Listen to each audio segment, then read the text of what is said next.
Auditeurs de Radio Matania, c'est le moment de la prédication et celle qui est annoncée est une prédication du pasteur Claude Missidibazi qui a pour titre le suivant, celui qui doit venir, et pour test de référence, l'évangile de Jésus-Christ selon Matthieu, chapitre 11, du verset 2 au verset 6. Celui qui doit venir est une prédication qui entre dans le cadre de la préfète de la nativité de notre Seigneur Jésus-Christ, une prédication qui nous donnera l'occasion de répondre à cette question fondamentale, qui ou quoi doit venir?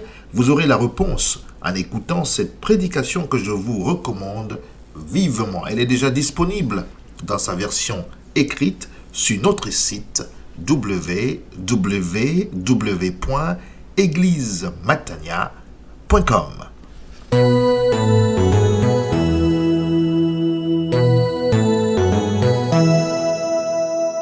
Je vous invite, frères et sœurs, donc, d'ouvrir vos Bibles et faisons la lecture dans l'évangile de Matthieu, selon Matthieu, chapitre 11, versets 2 à 6.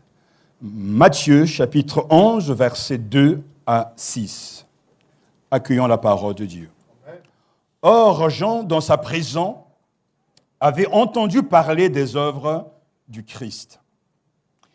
Il lui envoya demander par ses disciples, « Es-tu celui qui doit venir ou devons-nous en attendre un autre ?» Jésus leur répondit, « Allez rapporter à Jean ce que vous entendez et voyez. Les aveugles retrouvent la vue et les boiteux marchent droit. Les lépreux sont purifiés et les sourds entendent. Les morts ressuscitent et la bonne nouvelle est annoncée aux pauvres. Et heureux celui qui ne tombera pas à cause de moi. Amen. Asseyez-vous.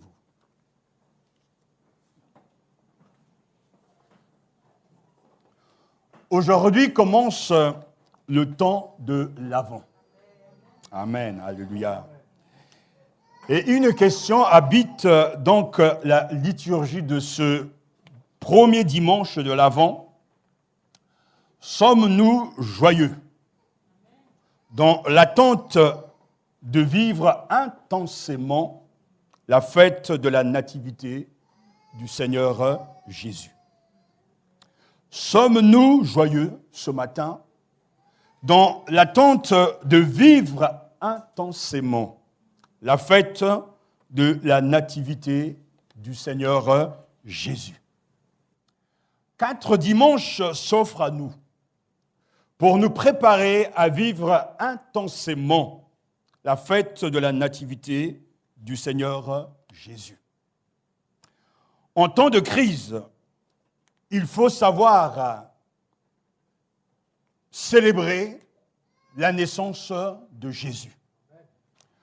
Dans les rues, dans des maisons, déjà brillent les lumières de la fête.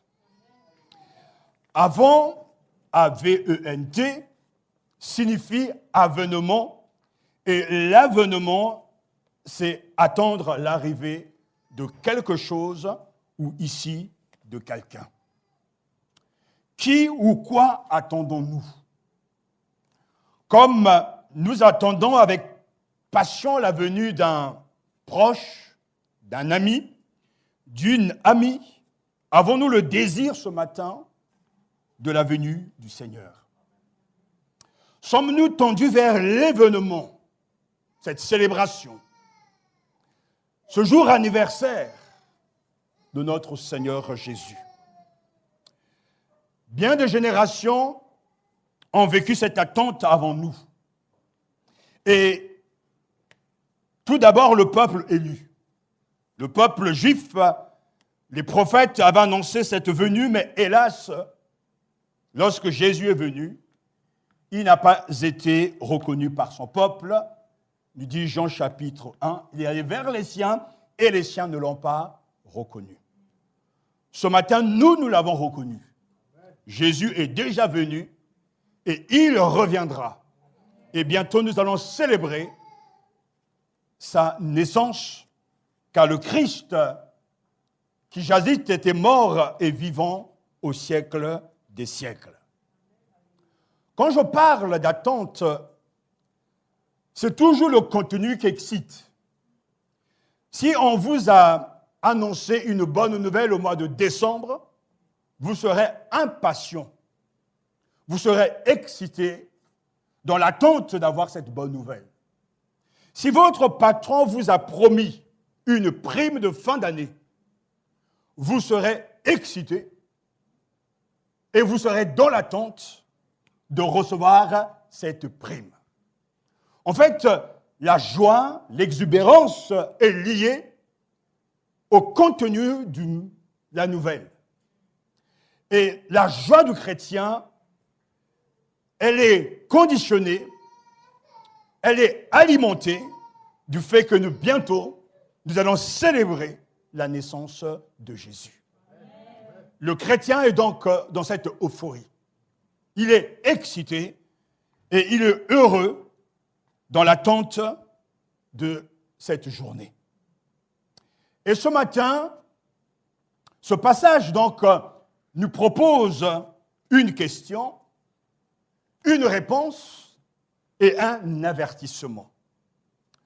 La question, bien sûr, c'est la question de Jean-Baptiste, verset 2. Or, Jean, ayant appris dans sa prison les œuvres du Christ, envoya deux de ses disciples. Jean est en prison. Le précurseur de Jésus, le messager de Dieu est en prison. Il faut relire et regarder ce texte dans son contexte pour comprendre pourquoi Jean est en prison. Au chapitre 4, verset 12, quand Jésus apprit que Jean avait été mis en prison, il s'en alla en Galilée. C'est quand même étonnant, Jésus n'a pas bougé, alors que son serviteur est en prison. Il faut donc aller beaucoup plus loin pour comprendre pourquoi Jean est en prison. On sait qu'il prépare la venue du Messie. Il ouvre la voie. Il balise le chemin du roi des rois. Mais c'est au chapitre 14, versets 1 à 12, que l'auteur inspiré nous donne les éléments, les raisons de l'emprisonnement de Jean-Baptiste, le Baptiste. Il est important de le lire parce que quand j'ai lu ce texte, mais j'étais étonné et surpris par la passivité même de Jésus. En ce temps-là, Hérode, qui régnait sur la Galilée, entendit parler de Jésus. Il dit à ses serviteurs, c'est Jean-Baptiste, il est revenu d'entre les morts. Voilà pourquoi il a le pouvoir d'accomplir des miracles. En effet, Hérode avait ordonné d'arrêter Jean, de l'enchaîner et de le jeter en prison. Écoutez la raison. C'était à cause d'Hérodiade, la femme de son frère Philippe. Car Jean disait à Hérode, il n'était pas permis d'avoir Hérodiade pour femme. Hérode voulait faire mourir Jean, mais il craignait le peuple juif, car tous considéraient Jean comme un prophète. Cependant, le jour de l'anniversaire d'Hérode, la fille d'Hérodiade, en fait, qui s'appelait Salomé, dansa devant les invités. Elle plut tellement à Hérode. Verset 7, qu'il jura de lui donner tout ce qu'elle lui demanderait. Ah là là, mes sœurs dansaient alors. Si la danse était capable de changer le cours de l'histoire, le cours de la situation politique, économique, alors là, dansons.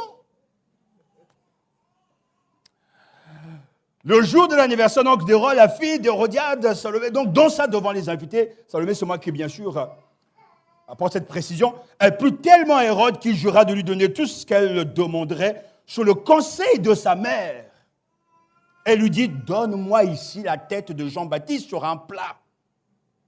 Le roi en fut attristé, mais à cause des serments qu'il avait faits devant ses invités, il donna l'ordre de la lui accorder. Il envoya donc quelqu'un couper la tête de Jean-Baptiste dans la prison. La tête fut apportée sur un plat et donnée à la jeune fille qui l'a remis à sa mère. Les disciples de Jean vinrent donc prendre son corps et l'enterrèrent, puis ils allèrent annoncer à Jésus ce qui s'était passé, et Jésus ne bouge pas.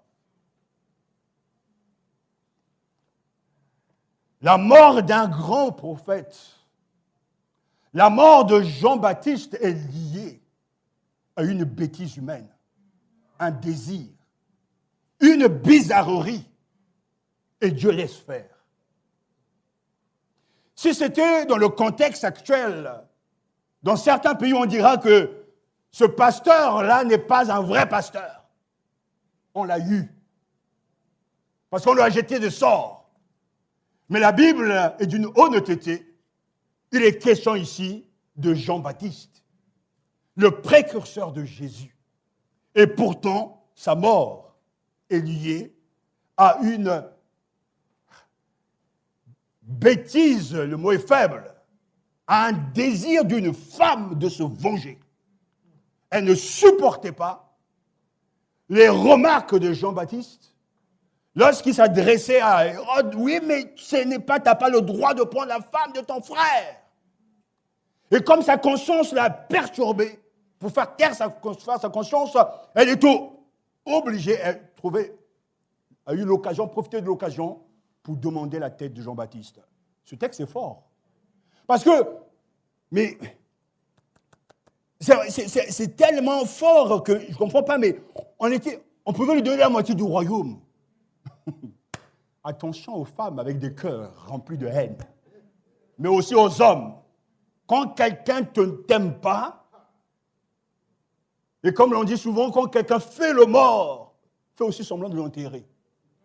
Il y a des gens qui ne laissent jamais tomber. Tant qu'il ne s'est pas vengé, tu peux compter sur lui. Il fera la politique de l'autruche, mais à un moment donné, il va se réveiller parce qu'il y a la vengeance. Que Dieu nous préserve de garder ces choses en nous. Et je me dis, mais Seigneur, c'est à cause de ça seulement que Jean est en prison. Mais enfin, mais Jésus, toi le libérateur, envoie un ange le libérer, tu l'as fait pour l'apôtre Paul. Mais non, Jean est en prison. Et ce contexte important nous donne et nous permet donc de comprendre les doutes de Jean-Baptiste. Il a le droit de douter. Et dans sa prison, ayant appris les œuvres du Christ, il envoie donc 2 de ses disciples. Jean-Baptiste apprend donc du fond de sa prison que Jésus accomplit les œuvres du Messie, qui se manifeste ouvertement par ses actes comme le Messie promis. Alors, il envoie donc 2 de ses disciples, 2 ambassadeurs auprès de Jésus. Jean fait demander à Jésus, es-tu celui qui vient ou devons-nous en attendre un autre? Celui qui doit venir ou mieux celui qui vient, c'est-à-dire le Messie. La question de Jean porte sur l'identité et la mission de Jésus. La question de Jean ne peut manquer de surprendre. Elle exprime certainement un doute. Es-tu celui qui doit venir? Celui dont la venue est attendue? Es-tu celui dont j'annonce, moi, Jean, la venue, le juge redoutable qui condamne les impies au supplice éternel? Ou devons-nous attendre une autre personne? Il s'agit là d'une attente brûlante d'espérance. Mais celui qui pose la question, ce n'est pas n'importe qui. C'est Jean-Baptiste, le précurseur. Lui qui a déclaré si longtemps et d'une manière si expresse que Jésus est vraiment le Christ. Le voyons passer dans Jean chapitre 1. Voici l'agneau de Dieu qui ôte le péché du monde. Lui, Jean-Baptiste, qui est témoin au moment où Jésus va sortir des eaux donc du Jourdain, le ciel s'ouvrir et le Saint-Esprit descendre sur lui en forme de colombe. Matthieu chapitre 3, lui, Jean-Baptiste, est en prison à cause du désir d'une femme de se venger, et c'est lui qui interroge en envoyant ses disciples auprès de Jésus, comment peut-il demander aujourd'hui à Jésus, êtes-vous le Christ? Ou devons-nous compter sur quelqu'un d'autre? Il était écartelé entre ce qu'il entend raconter d'extraordinaire sur Jésus et l'absence de toute manifestation éclatante de sa messianité. Jean-Baptiste, comme d'autres Juifs, attendait le Messie redoutable de l'apocalyptique juive, c'est-à-dire ce Messie qui vient pour tout fracasser, pour les libérer des forces de la politique en ce temps-là. Et quand Jean-Baptiste pose cette question, il est en prison et il se dit, mais je ne vois pas ce Messie-là qui vient avec force, avec puissance, avec autorité pour renverser la situation et proclamer le règne de Dieu et réhabiliter en fait les Juifs. Alors il s'interroge, il doute et je bénis Dieu. Parce que nous apprenons beaucoup de ces grands hommes de Dieu dans la Bible. Même lui se pose des questions.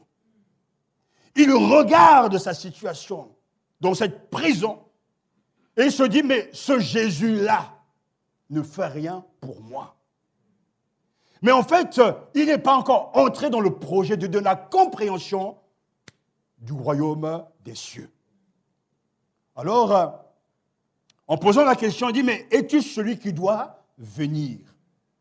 Et nous avons là un titre messianique, celui qui vient. Celui qui doit venir est celui qui a été annoncé dans l'Ancien Testament. Parce que la théologie de l'Ancien Testament est dominée par la réalité de l'intervention de Dieu dans l'histoire passée, présente et future. Jésus est celui qui doit venir. Dans le psaume 118, verset 26, cette expression, ce titre revient. Béni soit celui qui vient au nom du Seigneur. Le Dieu qui vient est un Dieu qui vient pour juger. Psaume 96, versets 12 à 13, qu'exulte la campagne et tout son fruit, que tous les arbres des forêts crient de joie à la face de Yahvé, car il vient pour juger la terre. Il jugera le monde en justice et les peuples en sa vérité. Et ensuite, nous avons ce texte si important, Malachie chapitre 3, versets 1 à 3. Voici, j'envoie mon messager. Il aplanira le chemin devant moi. Subitement, il entrera dans son temple, le maître que vous cherchez, l'ange de l'alliance que vous désirez. Le voici qui vient, dit le Seigneur, le Tout-Puissant, qui supportera le jour de sa venue, qui se tiendra debout lors de son apparition, car il est comme le feu d'un fondeur, comme la lessive des blanchisseurs. Il siégera pour fondre et purifier l'argent. Il purifiera les fils de Lévi. Il les affinera comme on affine l'or et l'argent. Ils seront pour le Seigneur ceux qui présentent l'offrande comme cela doit l'être. Es-tu celui qui doit venir? En fait, le Messie attendu, selon les textes bibliques, il est comme le feu du fondeur. Celui qui va venir, sa fonction sera de purifier le peuple de Dieu par le feu.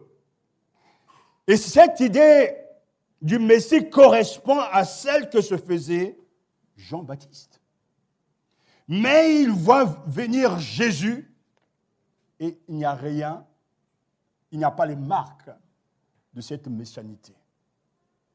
Le Nouveau Testament nous dit que quand est venu l'accomplissement du temps, Dieu a envoyé son Fils, né d'une femme et assujetti à la loi, Galates chapitre 4, verset 4. Dieu est venu par l'incarnation et le Verbe s'est fait chair et il habitait parmi nous et nous avons vu sa gloire. Cette gloire que, Fils unique plein de grâce et de vérité, il tient du Père. Jean chapitre 1, verset 14. Oui, Jean attendait. Et cette attente, elle est là. Une attente brûlante d'espérance, au point même que le dernier livre dans nos Bibles, Apocalypse, nous parle de celui qui vient. Oui, c'est une louange, une adoration. Apocalypse chapitre 1, verset 4 et 8, et chapitre 4, verset 8, il est, il était, et il vient. Alors, dans ce contexte-là, dans cette attente brûlante, Jean attend. Jean observe. Et il se pose des questions. Il envoie donc ses disciples auprès de Jésus. Es-tu celui qui doit venir? Et dans le texte grec, le sous en question, une fois de plus, c'est es-tu toi? Toi. Lui qui avait dit jadis, voici. L'agneau de Dieu qui ôte le péché du monde, il lui demande, es-tu toi? Celui qui doit venir, qui doit combler notre attente, celui que les prophètes ont annoncé, ou devons-nous en attendre un autre? Jésus répond, et sa réponse nous dérange. La réponse de Jésus, versets 4 et 5, Jésus leur répondit, allez rapporter à Jean ce que vous entendez et voyez. Il avait déjà entendu, hein. Les aveugles retrouvent la vue, et les boiteux marchent droit, les lépreux sont purifiés, et les sourds entendent, et les morts ressuscitent, et la bonne nouvelle est annoncée aux pauvres. Quelle réponse décevante pour quelqu'un qui est en prison. Jésus énumère les diverses formes de son activité. Lui, le faiseur de miracles, c'est en fait ce qu'il nous dit là, c'est l'accomplissement des prophéties de l'Ancien Testament. Ésaïe chapitre 35, Ésaïe chapitre 29 et Ésaïe chapitre 61. Alors oui, les yeux des aveugles verront et les oreilles des sourds s'ouvriront. Alors le boiteux bondira comme un cerf et la bouche de muet criera de joie. Des eaux jailliront dans le désert, des torrents dans la steppe. Ésaïe chapitre 35, versets 5 à 6. Et Jésus lui-même le dira, l'Esprit du Seigneur est sur moi. Le Seigneur en effet a fait de moi un Messie.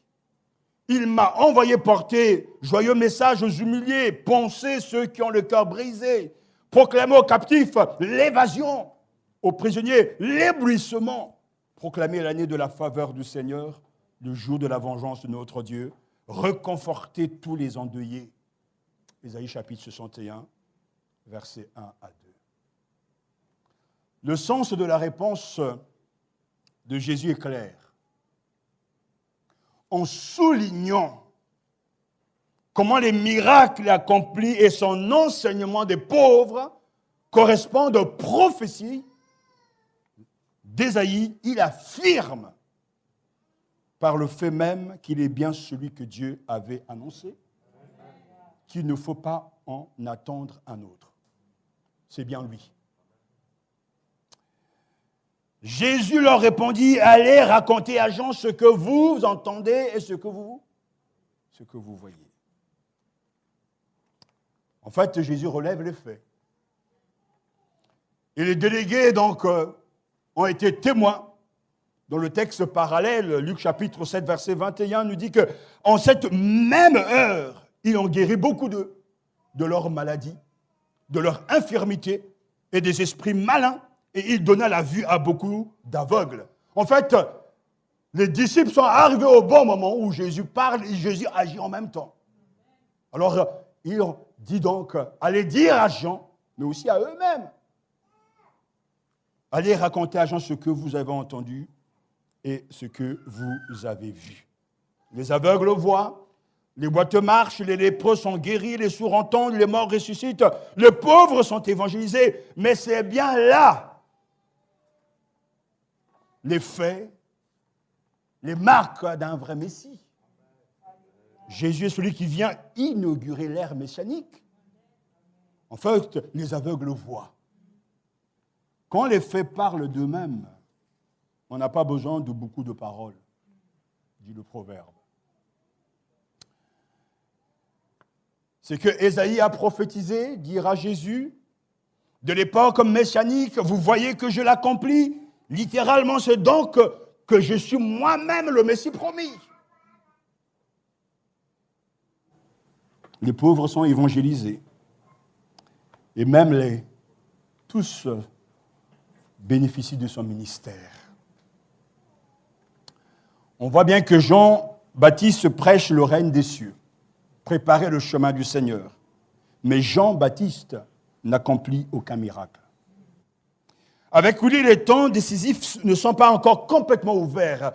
Chez Jésus, au contraire, guérison et enseignement destinés à tous, pauvres compris, forment un tout, montrant que l'activité messianique bat son plein. Il est réellement le Messie, celui qui doit venir. Et Jésus nous donne un avertissement.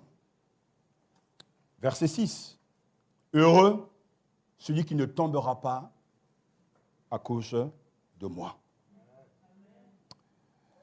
La finale de la réponse de Jésus a une portée universelle et dépasse le simple cas du Baptiste. Il y a bien un risque là, mais aussi une opportunité. Heureux celui qui ne tombera pas à cause de moi. Pourquoi? Certains attendent un Messie justicier, venant effectuer le tri entre bon et mauvais. D'autres espèrent en la venue d'un Messie libérateur, venant délivrer le peuple de l'oppression romaine et rétablir la royauté en faveur d'Israël. Mais Jésus, lui, est déconcertant. Il annonce un royaume céleste. Il prêche que le royaume des cieux s'est approché. Il invite et appelle à la conversion, à tout quitter pour le suivre. Jésus apporte un monde nouveau. Jésus déstabilise les croyances des croyants, des croyances qui ont été nourries et qui se sont donc propagées en ce temps-là. Le Messie viendra, et quand il viendra, il nous libérera. Mais Jésus vient humble et doux de cœur. Il est insignifiant physiquement. Son royaume n'est pas de ce monde. Et s'il n'y a pas un changement de mentalité, s'il n'y a pas une conversion de l'intelligence, un renouvellement de l'intelligence, on peut chuter dans sa foi. Il ne s'agit pas d'épouser mon Jésus, fruit de mon imagination, fruit donc de mes espérances, de mes désirs, mais il faut épouser et croire en Jésus révélé dans les Écritures. Alléluia. Et qui est le Fils de Dieu. Donc, bienheureux celui pour qui je ne serai pas une occasion de scandale.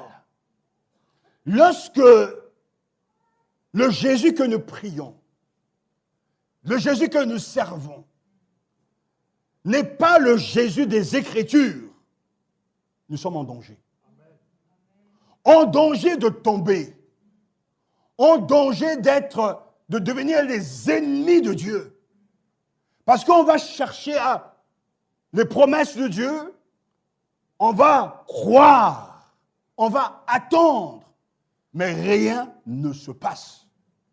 Et je sais que la déception, les découragements est une arme redoutable. Jésus est celui qui se révèle dans les Écritures et qui est expliqué par le Saint-Esprit. Le Jésus dont nous parlons a eu une histoire, un vécu. Et son message est souvent à l'opposé de ce que nous pensons.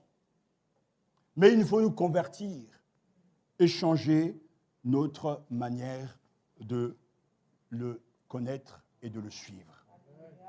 Et ce matin, connaissez-vous celui qui est venu et qui reviendra très bientôt? Nous avons des images très différentes de Jésus. Et souvent, je l'ai dit, mais nous avons chacun notre idée de Jésus.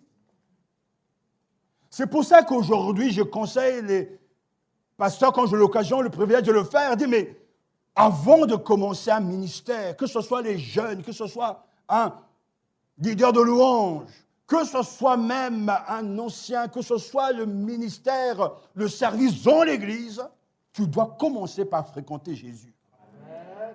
Tu dois prendre 2 ans à lire que les évangiles pour le voir à l'œuvre, pour l'observer, pour le contempler, pour l'entendre te parler. Parce que Jésus est vraiment déconcertant. Je le trouve là où je ne pense pas le trouver. Là où on attend qu'il y ait un jugement, Jésus pardonne. Là où on pense que Jésus va suivre la loi, il dit autre chose. Il ne vient pas contredire la loi, il vient accomplir la loi. Là où on attend un jugement divin, il apporte le pardon. Il est déconcertant. Il n'est pas comme nous. Il est différent. C'est à partir de cette image que nous lisons même l'Évangile. C'est à partir de cette image que nous prions. C'est à partir de cette image que nous avons de lui que nous donnons même nos dîmes. Si Jésus est grand, supérieur, et que si Jésus a une valeur pour nous au-delà des richesses de la terre, combien nous serons heureux de l'adorer, heureux de lui appartenir, heureux d'aller en mission pour lui, parce qu'on vaut la peine. Mais le Jésus que certains se sont construits, et en fait, un Jésus qui ressemble à la culture dans laquelle ils ont grandi. En Afrique, un Jésus libérateur, il marche bien. Parce que les gens sont souvent dans un milieu face à des choses occultes et on a besoin d'invoquer le Jésus libérateur. Le Jésus qui fait tomber. Le Jésus qui montre son pouvoir de guérison, de puissance. Et à un autre endroit, c'est le Jésus qui rend riche. À un autre endroit, c'est le Jésus qui comprend tout, tolérant. Chacun a son Jésus, une idée de Jésus, et la révélation biblique nous montre un autre Messie. Il n'est pas comme nous pensons qu'il est. Et nous le comprenons différemment quand le Saint-Esprit nous l'explique. Quand Jean-Baptiste est en prison, il est découragé, je bénis Dieu. Il se pose des questions, je bénis Dieu pour cette honnêteté des Écritures, parce que là, dans sa prison, il subit la passivité de Jésus. Mais il faut transférer, il faut transporter ce récit maintenant ici au milieu de nous. Un grand prédicateur, ce grand prophète est en prison, mais à cause de quoi? Parce qu'il prêche la vérité. Alors l'Église va prier, Seigneur, délivre-le, Seigneur, libère-le. Il n'y a rien qui se passe. Et pourtant, on va le décapiter. Et pourtant, c'est Dieu qui se glorifie. Mais aujourd'hui, dans la pensée, dans la mentalité de certains, on va dire, il y a un problème. Car Jésus libère. On a bien chanté, Jésus libère du péché. Jésus fait trembler les montagnes. Jésus ouvre les portes de prison. Mais Jésus ne le fait pas toujours. Quand les choses n'entrent pas dans le cadre de son projet, il ne fera rien. Mais tout ce qui ira dans le sens de son projet et pour sa gloire, il agira. Et l'agir de Dieu va dans le plus comme dans le moins. Même le mal Jésus l'utilise pour sa gloire. Même le mal, il peut laisser un vrai serviteur de Dieu, on l'a vu, en prison, mourir de manière vraiment insupportable parce qu'il va se glorifier. Donc les doutes de Jean au sujet du ministère de Jésus avaient leurs racines dans les attentes messianiques juives. Et ce matin, c'est à l'Église aussi que je m'adresse. Quelles sont tes attentes? Qu'attends-tu de Jésus? Tu veux un miracle? Non, cherche celui qui fait des miracles. Tu veux le pardon? Va vers celui qui pardonne tes péchés. Tu veux être sauvé? Va vers celui qui donne le salut. Regarde-le, lis ta Bible, va dans une église, on prêche l'évangile. Suis Jésus à la trace. Il est différent de ce que toi tu as pensé, même de Jésus quand on enseignait à l'école du dimanche. Il n'est pas le Jésus gâteux, Papa Noël, il est un Jésus, un Messie crucifié. Et le salut passe par là. C'est une grâce ce matin que de comprendre l'Évangile. Parce que l'on peut être profondément sincère, mais être aveugle. On peut se construire une spiritualité qui n'a pas de fondement biblique. Mais le Christ se transforme. Le Christ est celui qui est venu. Nous avons chacun une idée de Jésus, n'est-ce pas? Pour le connaître, nous devons lire la Bible et le suivre, parce que Jésus était vraiment déconcertant et il le restera toujours.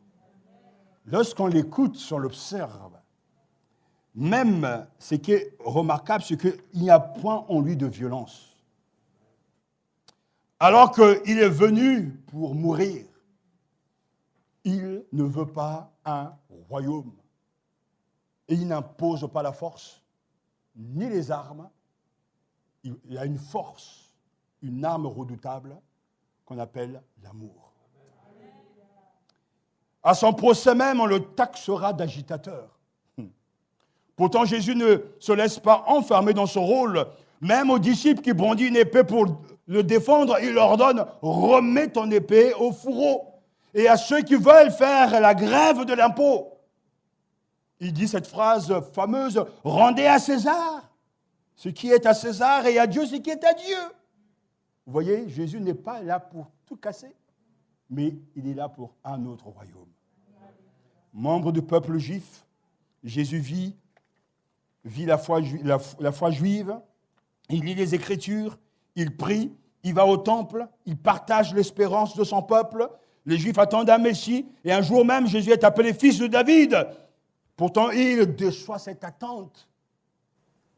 Il refuse le messianisme, car, comme je vous l'ai dit, ma royauté n'est pas de ce monde. Sinon, mes partisans auraient combattu pour moi.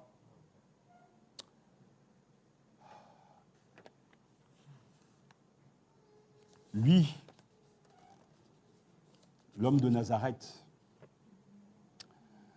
pendant 30 ans environ, Jésus vit dans sa famille. Il respecte ses parents. Il est soumis. Il est obéissant. Cela étonne beaucoup parce qu'on murmure que peut-il sortir de bon de Nazareth? C'est lui vraiment le Messie?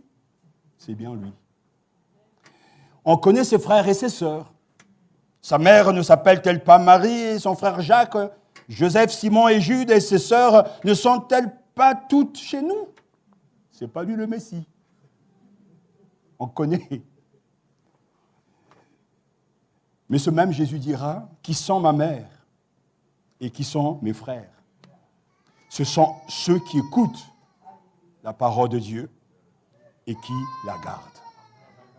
Et ce matin, frères et sœurs, dans ce passage, nous avons vu qu'il y avait une question.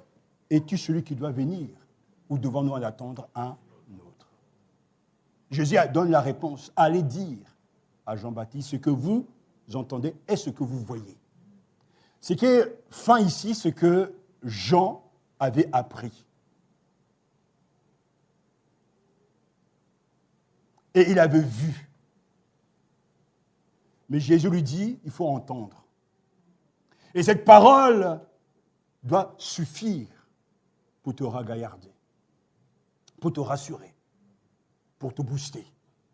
Vous entendez. Et nous, ce matin, nous entendons que Jésus est vrai, qu'il existe, qu'il a fait des miracles, qu'il a fait marcher les boiteux, qu'il a guéri les malades, qu'il a libéré les possédés. Nous entendons. Ça devra nous suffire. Car la foi vient de ce qu'on entend, et ce qu'on entend vient de la parole de Dieu. Alors, heureux celui qui écoute et qui croit. Parce qu'il entre dans le royaume de Dieu. Heureux celui qui croit que Jésus est le Messie. Pas le Messie selon lui, mais un Messie différent. Non pas un guerrier, un combattant avec des armes, mais un guerrier rempli d'amour, de compassion, et qui tend la main à celui qui est tombé, qui est tellement préoccupé et qui veut sauver, qu'il lui donne tout. Ce Jésus-là, c'est mon Jésus. Il est unique. On ne peut pas le fabriquer, on ne peut pas le mettre dans une cage, on ne peut pas l'enfermer. Il est unique. Lorsque l'on pense qu'on l'a compris, il nous surprend toujours. Sa capacité de pardonner est incroyable. Sa capacité de restaurer est incroyable. Là où tu es tordu, cassé, abîmé, où le monde te rejette, où tu es abîmé par la vie, par les autres, Jésus vient dans ton monde. Et non pas pour te juger, ni pour te condamner, mais il vient pour te donner la vie. Mon Jésus est capable de pardonner tous les péchés, sauf le péché contre le Saint-Esprit, qui consiste à résister, à ne pas croire que Jésus est réellement le Fils de Dieu et que les paroles qu'il prononce viennent de Dieu. Mais il pardonne tous les péchés.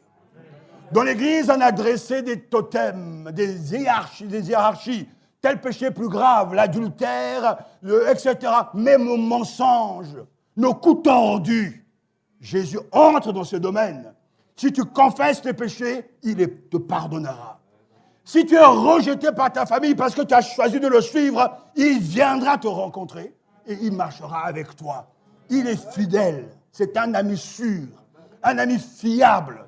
Et le fréquenter est une bonne chose. Alors ce matin, Église de Dieu, fréquente le Christ en lisant les Écritures. Dis-toi quand tu lis, Jésus fait ceci, Jésus parle, il dit, il va, il fait. Oui, alors laisse le Saint-Esprit le rendre vivant pour toi. Laisse le Saint-Esprit te reconfigurer. Et que tu sois vraiment en communion avec le Christ, un Christ intériorisé par la puissance du Saint-Esprit.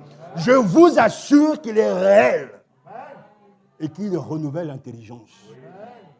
Suivez-le. Lorsqu'il prend le chemin d'Emmaüs avec le deux, écoutez-le et vous parlez. Suivez-le lorsqu'il s'adresse à la Samaritaine. Suivez-le lorsqu'il appelle tout un chacun. Venez à moi, vous tous qui êtes fatigués et chargés, et je vous donnerai du repos. C'est ce Jésus-là dont on parle, et personne d'autre. Il est unique, il est bon, il est merveilleux. Et laissez-moi vous dire, je l'aime. Et j'aimerais l'aimer davantage. Étudiez la vie de Jésus. Vous serez fascinés. Vous deviendrez des grands adorateurs. Alléluia. Prions.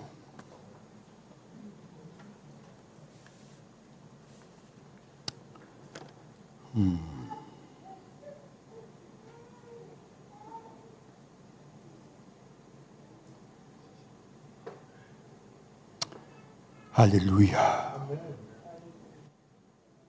Seigneur, nous voulons te remercier.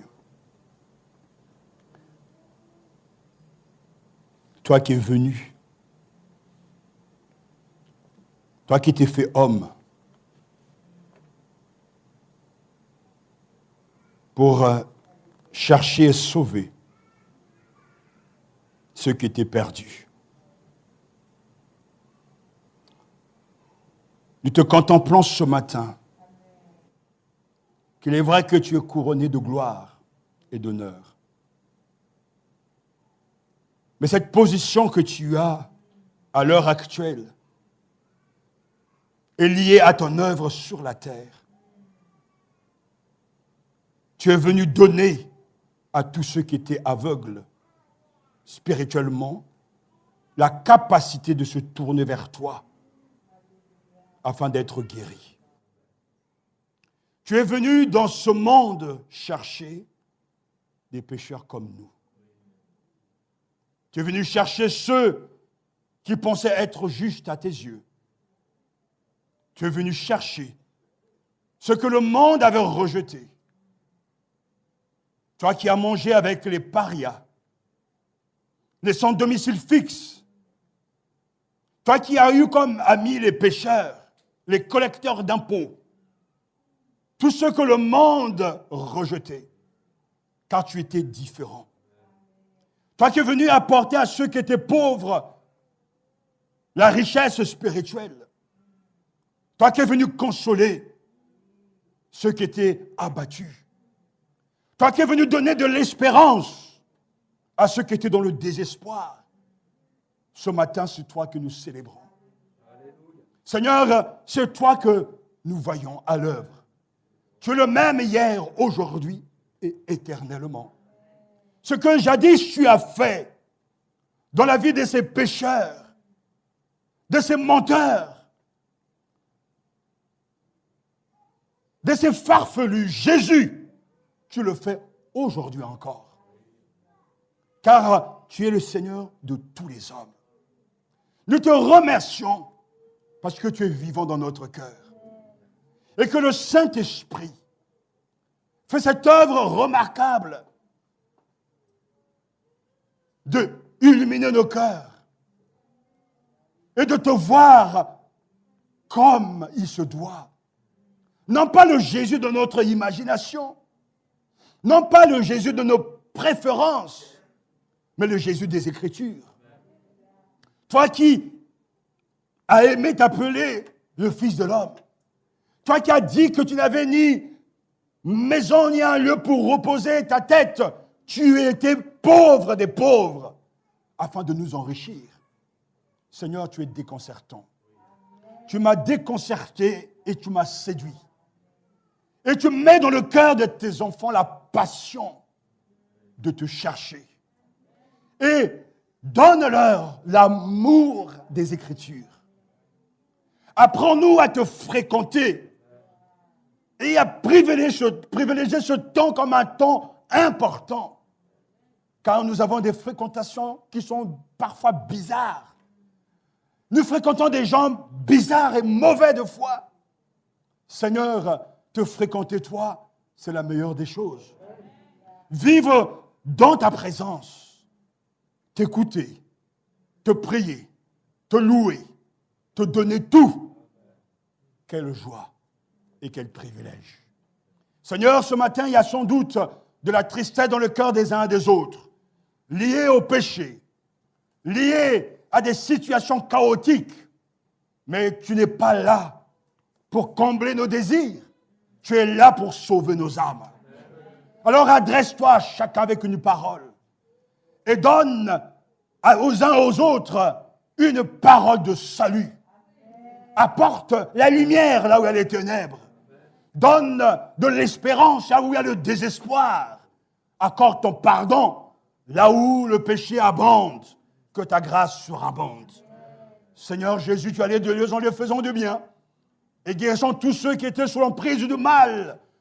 Ton autorité s'exerce encore aujourd'hui via l'Église, via tes serviteurs. Seigneur, nous voulons te donner aux autres. Nous voulons apporter ton royaume. Nous voulons dire, oui, que le royaume des cieux est parmi nous. Et que les malades spirituels seront guéris, car le roi est venu. Nous voulons dire, Seigneur, à ceux qui sont totalement brisés et qui subissent la vie, que tout n'est pas fini. Jésus est l'alpha et l'oméga.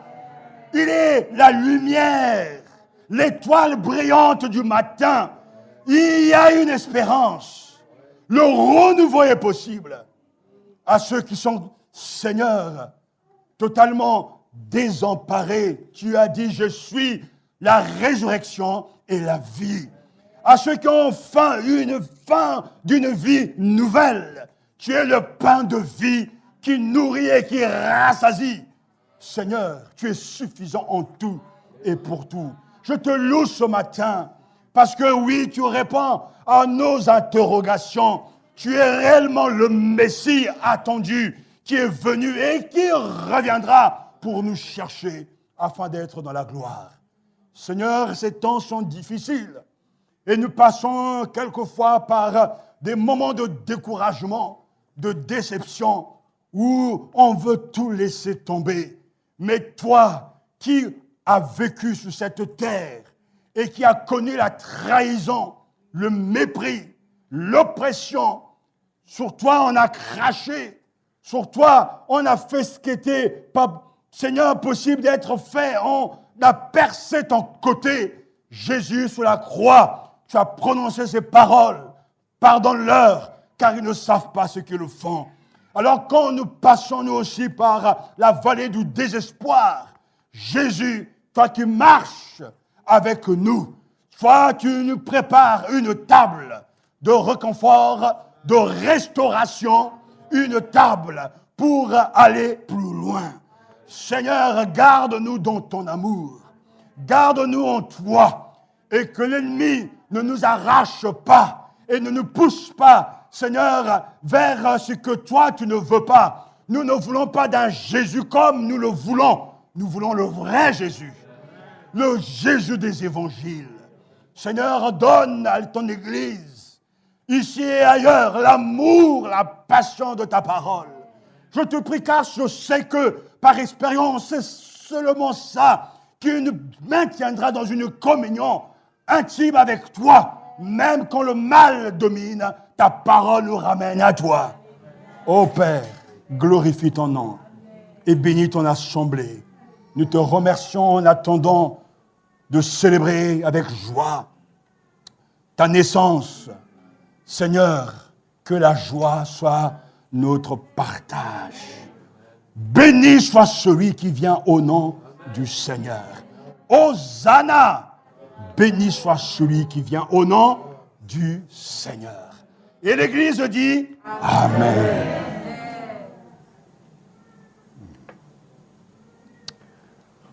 Chantons ce cantique pour sceller cette victoire. L'heure est arrivée, le moment de vérité a sonné, l'avènement de sa lumière. Il est Seigneur, Amen. Il est vainqueur.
quelques-uns adorent le Seigneur. Tu es digne d'honneur, tu es digne de gloire.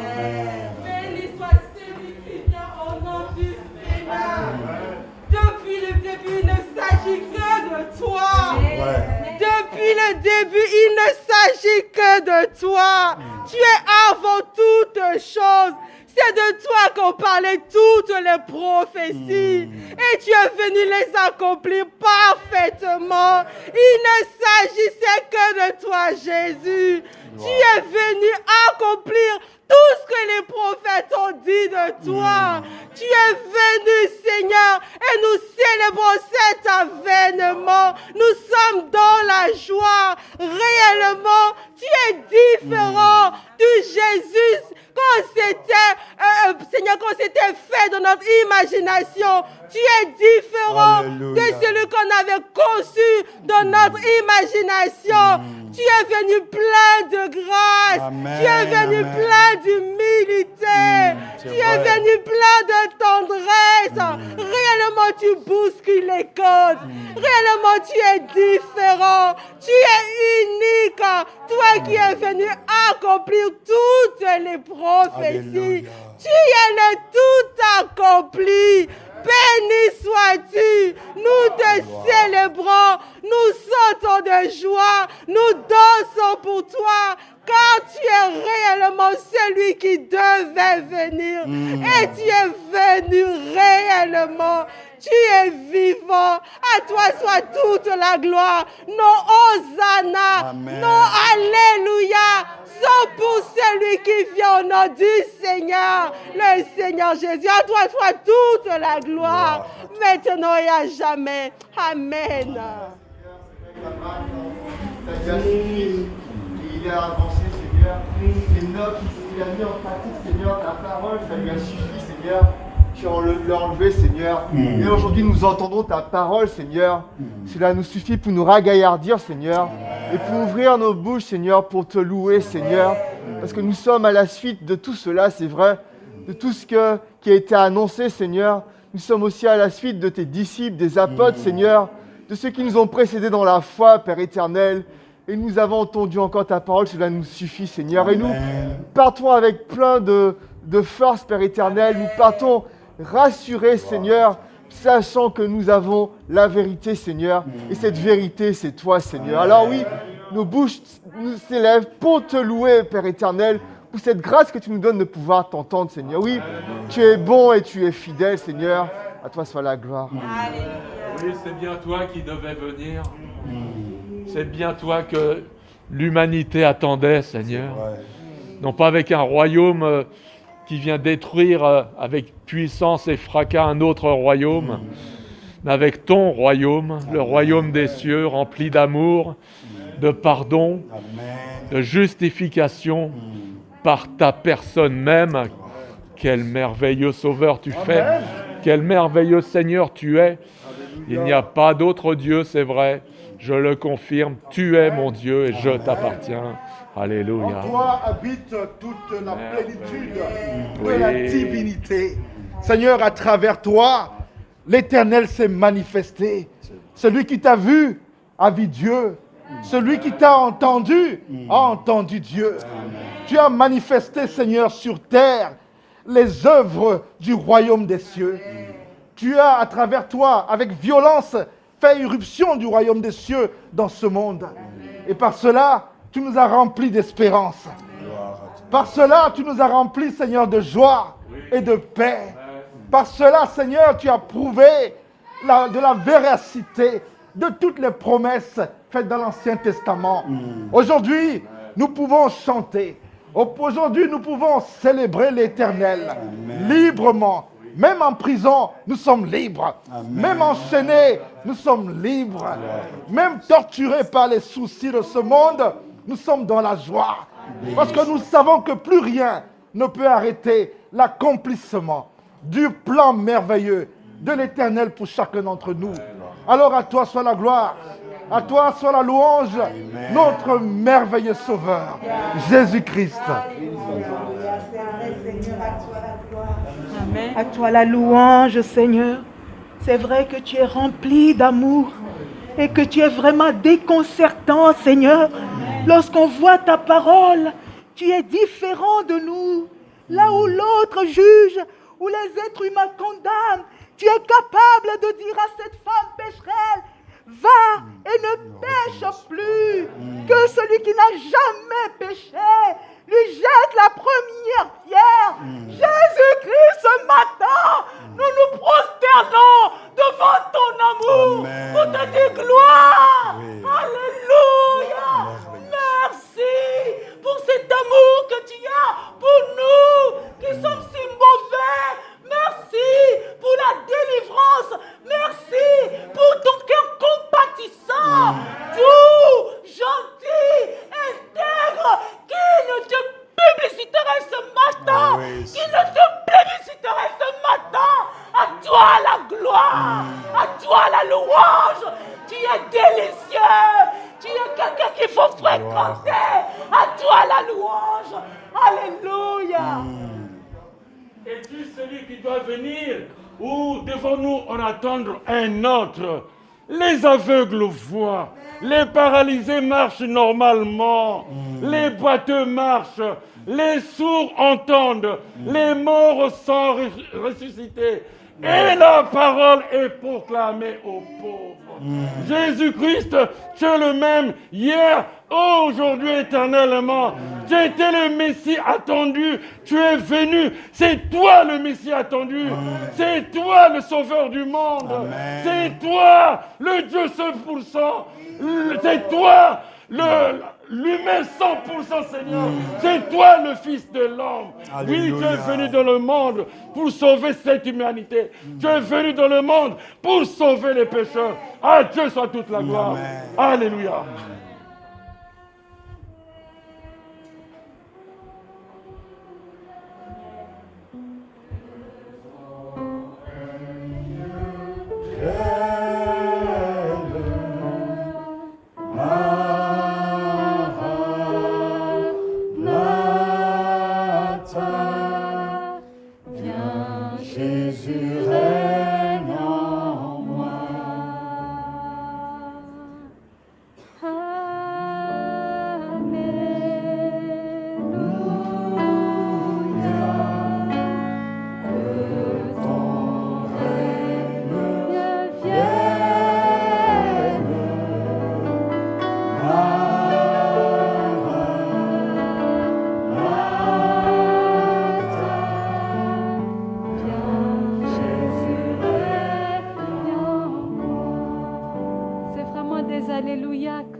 Ce matin, toi qui es réellement venu, je te dis tous mes alléluia, vraiment Seigneur, et je t'adore parce que tu es le roi, tu règnes dans les cieux et tu manifestes ce règne parmi nous. Amen. Je te bénis parce que tu n'es pas resté un Dieu dans le passé, avec tous ces récits qu'on lit de guérison, Seigneur. Tu es un Dieu actuel, tu es un Dieu présent. Tu es un Dieu actif et je t'adore pour cela. Je te bénis pour le royaume des cieux qui est réellement présent, Seigneur, au milieu de nous. Et je te loue pour ce règne qui vient, Seigneur. Et mon âme crie, Alléluia, Maranatha. Viens, Jésus, oh mon roi. Nous attendons encore ton retour, Seigneur. Nous soupirons encore après ce retour définitif. Réellement, tu es le roi qui vient. Et je t'adore ce matin, Seigneur, pour cette glorieuse espérance, oh Seigneur, dans mon cœur. À toi la gloire, à toi la louange, à toi les honneurs, Seigneur, mon roi. Béni sois-tu. Amen, amen. Alors que nous sommes devant lui, nous voulons prier pour les Antilles, le Martinique et la Guadeloupe.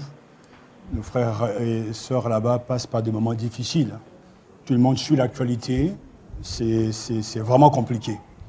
Et je crois qu'on a ressenti, les familles aussi, notre frère Lionel m'a soufflé encore à l'oreille, je l'avais aussi à cœur, on doit vraiment soutenir nos frères et sœurs, parce qu'ils sont révoltés.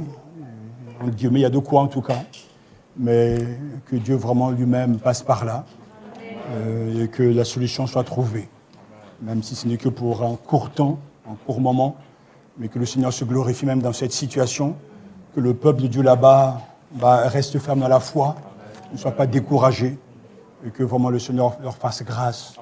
Prenons à cœur vraiment, en tout cas, nos bien-aimés, et que nous prions, que 3 personnes prient pour donc, la Guadeloupe et aussi la Martinique.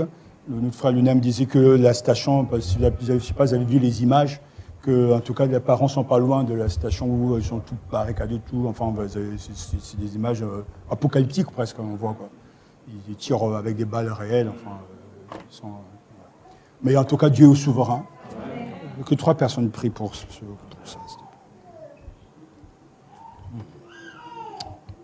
Gloire et honneur te soit rendu, Seigneur Jésus. Oui, ce sujet vraiment nous tient à cœur. Donc, oui, comme l'a décrit ton serviteur, cette situation apocalyptique qui se passe en Guadeloupe et en Martinique. Oui, tu sais combien nos cœurs ont été meurtris, Seigneur, de voir toutes ces barricades, de voir vraiment ces maisons brûlées, de voir également tous ces morts, effectivement.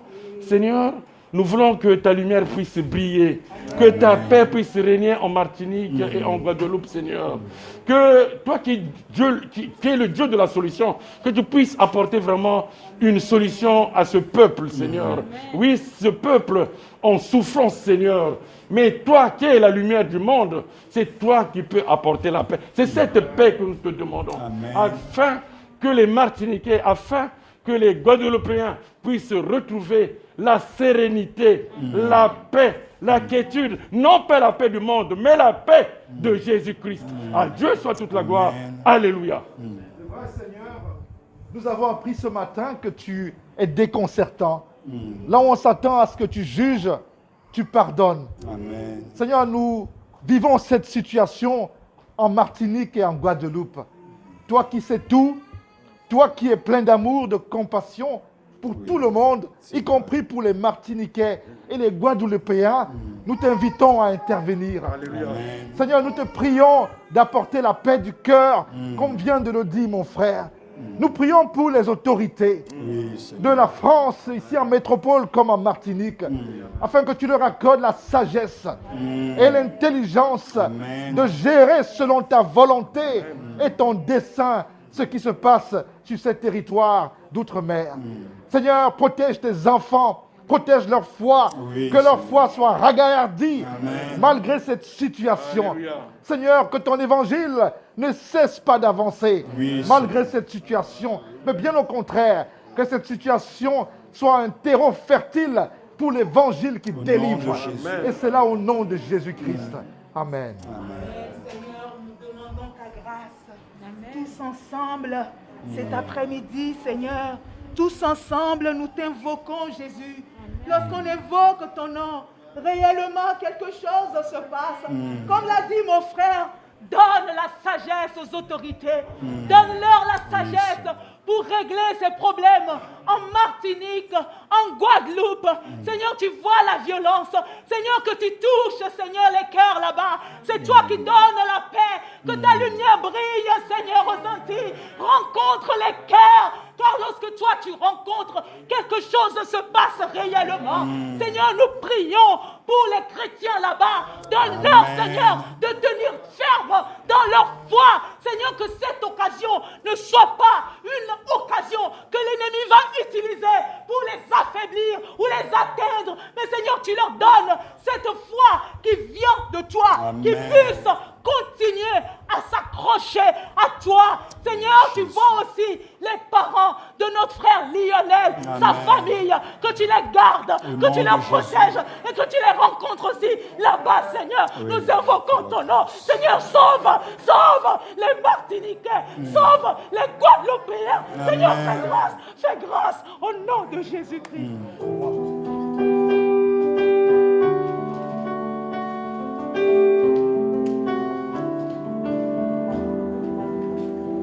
À toi, nos cœurs, nos vies, Christ notre roi, Christ notre roi. À toi, nos cœurs, nos vies,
Christ